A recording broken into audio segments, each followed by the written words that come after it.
শুকুর করেন যে অর্থমন্ত্রী অন্তত আছেন এখানে। যদি নিজের দিকে তাকায় বলতেন, সংসদ বিরোধী দলের নেতা এবং উপনেতা দুইজনের কেউই নাই।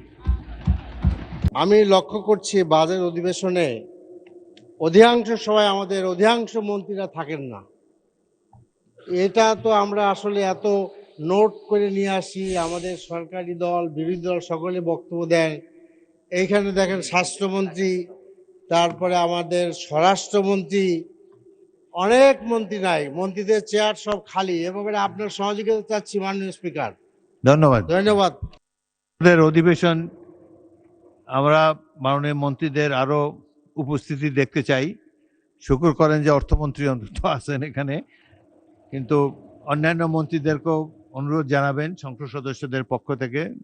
বাজেট সেশন গুরুত্বপূর্ণ সেশন, তারা থাকলে আমরা বাধিত হব। চিফ হুইপ বলেন। মাননীয় স্পিকার, বাস্তবতাটা হলো এই যে অনেকে রাষ্ট্রীয় কাজে বা বিভিন্ন কাজে ব্যস্ত থাকে, এটা ঠিকই। তবে সংসদে তাদের আসা উচিত, আসলে ভালো হয়। কিন্তু মাননীয় অর্থমন্ত্রী আগাগোড়া এখানে উপস্থিত আছেন। আর বাজেট সংক্রান্ত বিষয়ে সব বিষয়ে যে কথা বলা হয়, সকল কথা শেষ কথা গিয়ে অর্থমন্ত্রী বলবেন। স্বাস্থ্য খাতেও বলবেন, বিদ্যুৎ খাতের কথাও বলবেন, পুলিশের কথাও বলবেন, আইনের কথাও বলবেন। সব কথাই অর্থমন্ত্রী বলবেন মাননীয় স্পিকার। সে কারণে মাননীয় অর্থমন্ত্রী প্রেজেন্ট থাকেন।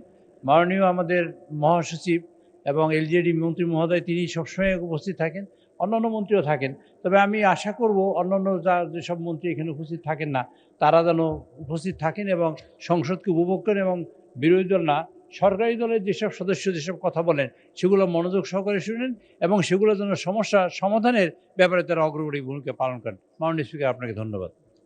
ধন্যবাদ মাননীয় চিফ হুইপ। পরবর্তী বক্তা মোহাম্মদ মাহবুবুল আলম, মাননীয় সদস্য কুড়িগ্রাম 3, আপনার সময় 5 মিনিট।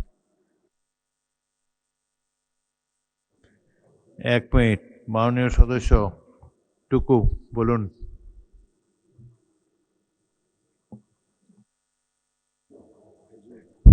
ধন্যবাদ মাননীয় স্পিকার। আমাদের মাননীয় বিরোধী দলের সংসদ সদস্য বললেন আমাদের মন্ত্রীরা নাই। ঠিক আছে, বলার আগে যদি নিজের দিকে তাকায় বলতেন, সংসদ বিরোধী দলের নেতা এবং উপনেতা দুইজনের কেউই নাই। ঠিক আছে, তারাও যাতে ঠিক বস- মতো থাকে আর কি। বসুন। ধন্যবাদ। তাহলে ঠিক হবে আর কি। ধন্যবাদ ধন্যবাদ। মাননীয় স্পিকার। ধন্যবাদ। বিরোধী দলের নেতা না থাকলে অসুবিধা নাই, মন্ত্রীদের থাকা প্রয়োজন। তাদের সমস্যা তো মন্ত্রীদের পক্ষেই তারা বলবেন। তবুও সংসদের সৌন্দর্য রক্ষার্থে সকলেরই থাকা বাঞ্ছনীয়।